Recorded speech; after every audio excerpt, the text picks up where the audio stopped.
My name is Michal Rahav, and this is my home. Nirim is my home, and ever since October 8th, it's not my home, only in my heart, because we were evacuated from this actual place. Our story begins of October 7th. All of us were evacuated house by house when military arrived. They brought us here. We were here over 450 people. You can imagine. Children, elderly, pets of all sorts. Crazy. And in the background, it's not quite like you hear it now. This is our life actually in day-to-day before October 7th. It was crazy. There were chimneys of smoke all over the sky, red alerts going off from all over the area. This is so quiet that when there's red alert for our neighbors, we hear it on left and right. So we were evacuated from October 8th from this place, and ever since then, we can't come back home. We are what is called a military closed area. And there are only a handful of people that can be here to live here, which is, you can see some of them are first response group that stay here to protect the kibbutz. And on a day-to-day basis, we have our agriculture workers, that are employees that are working here. They're working fields. They come in back and forth. The majority of them go back and forth from here to Beersheba. So after October 8th, we were evacuated to Eilat for about 4 months. And then towards the end of January, up until mid-February, gradually we moved into our temporary housing in Beersheba. Now, you kind of saw the glimpse. I don't know how many of you have been before in a kibbutz or a community of this sort. So everything is relatively close. I mean, we take the bike or like vehicles like this. And we don't normally use our cars here. So everything is very, very walking distance. And now we live in a not walking distance. We're separated in Beersheba in 4 locations. The majority of the kibbutz is in Beersheba, but in 4 locations.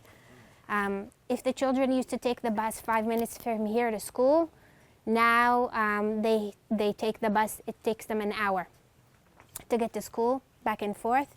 Majority of our youth come back here to study. This is new since September, which is the most amazing thing that happened to us in the past year. And primary school still goes to school in an area just next to Beersheba, but they still about half an hour drive for each way. So I just want to tell you that there's a lot to tell, okay? And it's very hard to bits and pieces, but feel free to ask me whatever you want to know about the community, about our people. We will go through just a bit of places here in the kibbutz. It's not a lot of walking, but I hope you guys have at least most of you have some water. It's not that hot, but you know, just so you have it with you, okay? And please, I'm here. Ask me whatever you want, and all the destruction and what we went through. But I think that we got to the point where now we have to focus on the future, what's coming next for us. October 7th will be forever with us. Also here with me, I tattooed it as well. It's not something that's going to leave. We have to find the balance in our lives with this, but the main focus is coming back home, rebuilding, and like we saw in the movie, bigger and better. Okay? Basically, this is the hub of our kibbutz. Okay? We have our community club. We have our small supermarket just in the back. We have here on this grass, to your left and to your right, on October 6th, this is where we had our celebration. It was a celebration for the kibbutz building. And we had like bouncy castles and food trucks, and just imagine the whole area here surrounded with people and children running around. And we have a little train that the children go inside and they take tours around the kibbutz. And we have our medical center as well, which supports other kibbutzim here next to us. What happened here is actually after October 7th. You can see the big hole next to the sign over there. Once we left October 8th, this was a full-blown war zone. It was impossible to connect, just talk with people, because the Air Force, this is nothing to what you hear. They were on our heads, helicopters, tanks, everything was big chaos. And this happened after October 7th. It got in and destroyed basically the whole medical center, which will be rebuilt. And this is just like a small portion of the aftermath of October 7th. I mean, it's just not October 7th and what came afterwards. We have destruction not just from that day. I mean, every airplane that goes by and puts its bomb down on Gaza, it affects us as well. The ground here is very, very fragile. It's not very concrete like in the north. It's mostly sandy ground. So every bombing that happens, the houses are very, very relatively old. So it affects us, and you can see everything like starting to, yeah, exactly. So, but this will be rebuilt and will be bigger. This we know. Up on the community center, if you look back, you can see that there's a balcony over there. In the future, just after this holiday will be over, hopefully, construction will start, and that will be our new dining hall for the whole community, along with a nice kitchen to support it, and the new mini market will be just at the back of it. So we're expanding, because up until October 7th, we had a small dining room. We'll go past it. It doesn't match up to the needs of the community at this point. Now we're going to start building it again, and we're looking for it. It's very exciting, because this is the heart of the kibbutz. This is where we all pour in at the end of the day, on Saturday, on holidays. This is our life. In the kibbutz, you can see that we have all of this. Since the situation with Gaza started, then the population here did not have the appropriate answer to deal with the missiles.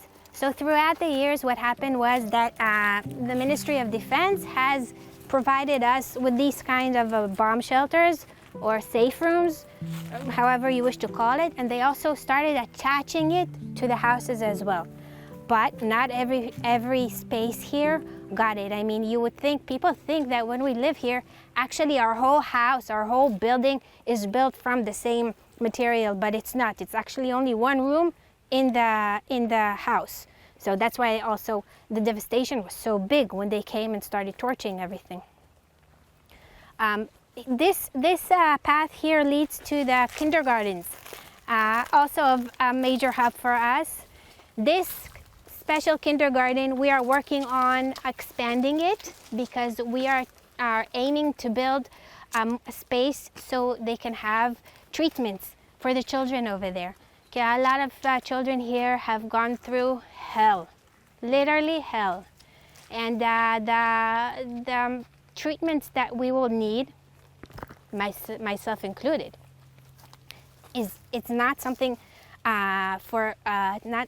it's forever.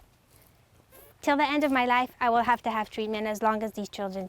The main purpose for us is to strengthen these children, to make them feel more secure and not to be afraid, because imagine kids here running barefoot on bikes. I mean, up until October 7th, I had 100% sense of security for my children as well. I would go to sleep. I have 2 teenagers. They're walking around the kibbutz. I'm not afraid.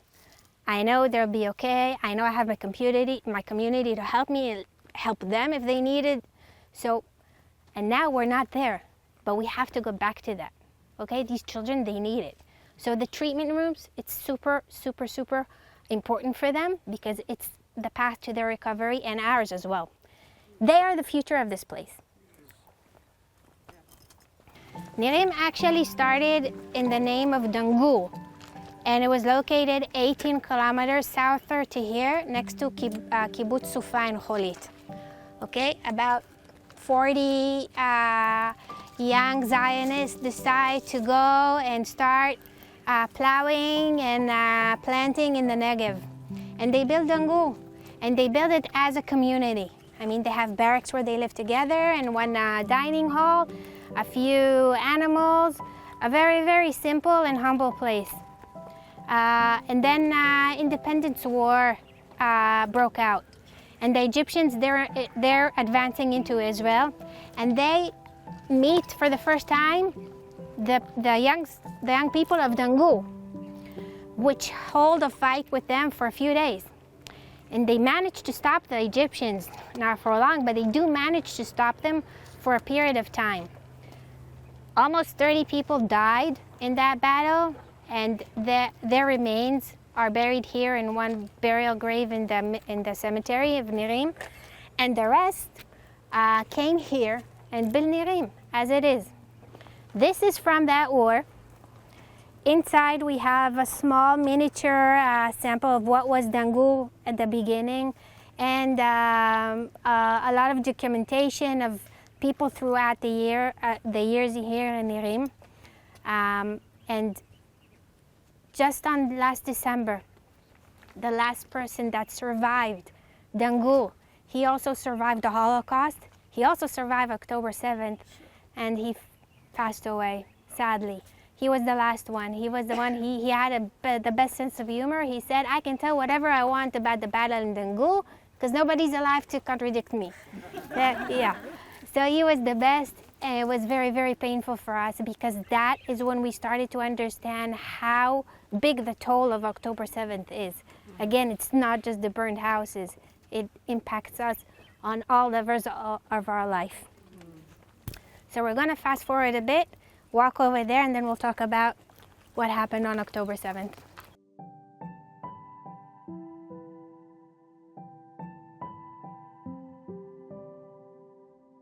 From the kibbutz, from our house on the 7th. From your house? Yeah, at around 4 o'clock in the afternoon, the military got to my house. Just so you know, he's walking around here, my personal hero, my husband. We had a battle in my house. They tried to enter. My husband, he's in an operational police unit, so he has his M16, he's all ready. I'm in the safe room with a weapon, and I put on my children bulletproof vests, and they're holding improvised weapons that we gave them over there. And then my husband is engaged in battle. He kills the terrorists. He comes back into the safe room, and then they start a pressure on the house. They start shooting us all over the house, 360 degrees, and they start throwing in grenades. Everything is destroyed. And then for some reason they left, but I'm not asking why. We survived it. In retrospective, you know, at the end they're cowards when they fight. When they encounter a bit of reaction, retaliation from the other side, they said, okay, we'll leave it. But the hours that we sat in the safe room, we didn't know that. And my husband, this is my husband, he was standing like this in front of the safe room, and I was behind him with a weapon for like about 10 hours, with the children on the floor. And in total darkness, they took out the electricity. We had no water, nothing. It was... So October 6th, like we said before, we had a celebration on the grass over there. And us as parents, we decide that on October 7th, it's the last day. The pool is right here behind us. It's the last day of the season, so we're going to have a party to close the season, because on Sunday everybody's going back to work, children are going back to school. It's going to be a very long time until we have another holiday. Let's make a day of it. Everybody will bring something. And then at 6:30 in the morning, the alarms start going off. Now, you have to understand something. Living in this area, in the Western Negev, it's not something that is a surprise to us. Okay? We feel it. It's kind of like a sixth sense. We always have the knowledge prior to everybody else if something bad is about to happen, because we hear everything that's going on. We feel the army move. We see in the sky the planes or the helicopters. We hear the shooting. We know how to, we say what is the tank shooting, what is an improvised bomb. We know. But we didn't feel anything. And at 6:30 in the morning, when something like this happens, the first thought that we have is maybe we took out somebody. Maybe we took out Ania or Sinwar, and this is the retaliation because it was so aggressive. Now, we've been here through escalation rounds, nothing like this for the first few minutes. And they're firing. I mean, I'm trying to open up my phone just to understand what's going on. The alerts are just keep coming in. And it's crazy. And we have the Gaza Division military base not far from here, a few minutes from here. And there, Colonel Hamami, Asaf Hamami, Colonel of Gaza Division, gets into his Jeep. He takes his driver and another soldier with him. And they know already by this time that there is terrorists. They penetrated the obstacle and they're inside Nirim. He didn't know how big this thing is. We didn't know they were here at the beginning because we were in the safe rooms. We didn't understand what was going on. And throughout the day, we actually thought it was just concentrated in a few areas. Only a few days after we were in Eilat, we started to comprehend how big this thing was. So he gets into his Jeep, he drives over here. At the beginning, he goes around the kibbutz from the outside path. He meets them over there where they penetrated the kibbutz's fence, which is actually behind my house, which is a few paths just down there. He gets shot, he gets wounded, he gets back into his Jeep, and they circle around and they come back here. And they park their Jeep here. But at this time, this whole area is swarming with over 70 terrorists, and there are 3. So the odds are not in their favor, and the battle is over in a matter of minutes, and they all die, of course, and they understand who he is. He's a colonel. He didn't have time to take off his rank. So they understand who he is, and they start torturing and abusing the body. They have it on film. They send it to his wife. They abduct the bodies, or whatever was left of Asaf, and the 2 other bodies of Tomer and Kirill. They take the Jeep as well. Just behind the basketball court over there, there's the fence. We'll go there. They make a big hole in the fence, and they try to take the Jeep out. So it took them quite a while they were dealing with this, and that is why actually, basically by coming here, he saved our lives. Because it took them so long to deal with Asaf and his soldiers that some of the force that was in Nirim, they went back with him until they managed to get the Jeep out. And only around 8:30, they start torching and going from house to house. Know what? So when he was wounded, one of his soldiers managed to drag his body into this shelter. And that was the last time that they managed to cry for help. Nobody came, of course. And their names are on the wall over there, just where the 3 candles there. And you can see his picture over there as well. Now, just behind all of these barricades here, there are apartments for the young people in Nirim. It's like soldiers coming out for weekends, or students, or just people working here in our agriculture fields. And they start going from house to house and torching it. Just next to this fence where he's standing, just beyond it, there was a house. A young couple with a baby 9 days old, with their grandmother and 2 dogs. And their house is on fire, and they can't breathe. And they're calling for help for hours. But the parents are very, very resilient, and every now and then they kind of listen what's going on outside, and they say, okay, when they feel it's a bit quiet, then they open the iron part of the safe room, and they put their baby on the windowsill so he can breathe. And then when they hear a racket or something they immediately take him and close it. They saved his life. Saved his life, they're okay. He's a healthy baby. He's baby Kai, he's very, very famous. But, you know, baby Kai is a symbol. He's one of a lot of children here, as like I said. We've done our part here, okay? Now it's for them. Whatever we're doing now is to build the community stronger and better, not just what we see, but physically and mentally as well, because it's important, because otherwise, if we lose that, we won't be able to be here.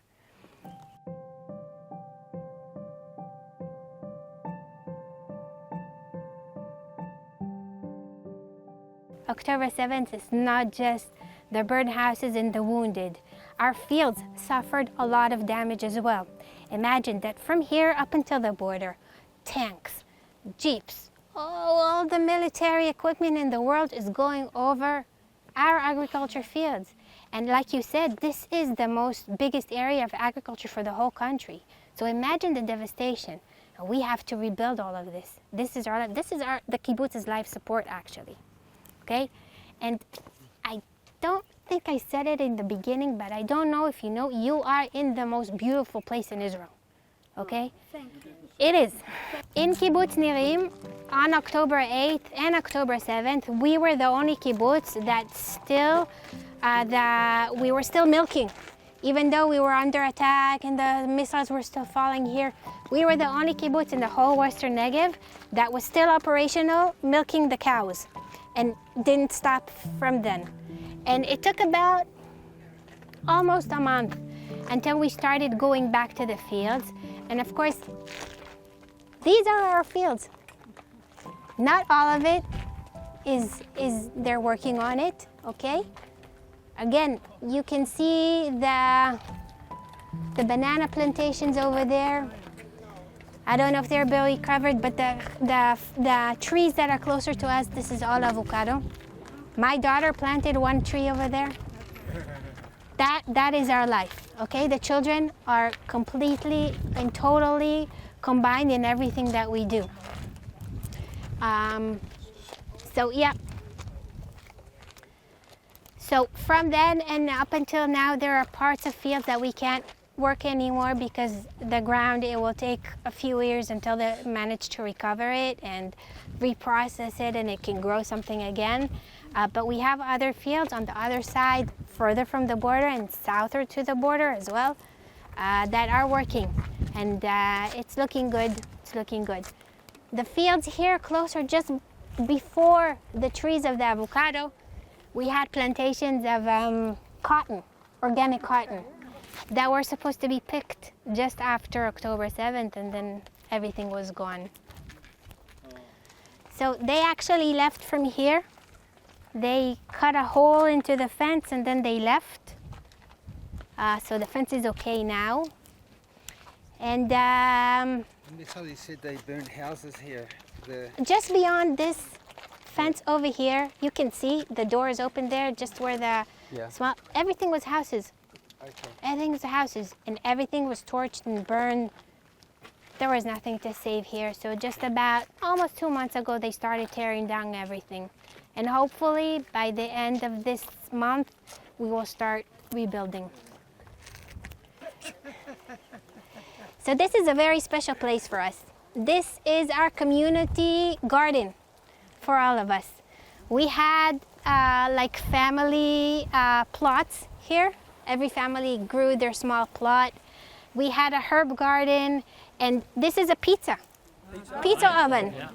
And right in the center, we had, over there you can see, there's a circle that we make potatoes in the fire, and everything here is built from mud and straw.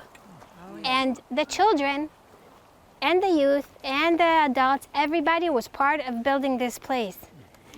And on November 9, we are coming here as a community. We're gonna fix up the place a bit, start making our family plots again. We're gonna have a vineyard as well, and that part we're gonna start planting in a vineyard.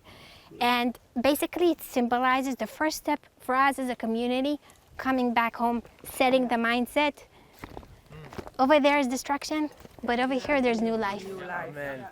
And we're also going to plant 10 new trees for 10 of the people that we lost here. So children come here all the time. They have a mud bath, and everything is like recycled, and I mean, this is the best place for them to be. In evenings in the winter, we come here as adults and we have a fire, we tell stories. It's a very special place for us. This is the symbol for us. We will grow from here, literally. So now we'll go back to the clubhouse. Okay, we'll have coffee, some sweet pastry. We'll talk. Ask me whatever you want. Daphne will join as well. Go to the bathroom, have a drink. Okay, sounds good? Thank you. Yeah? Thank you for sharing. Thank you.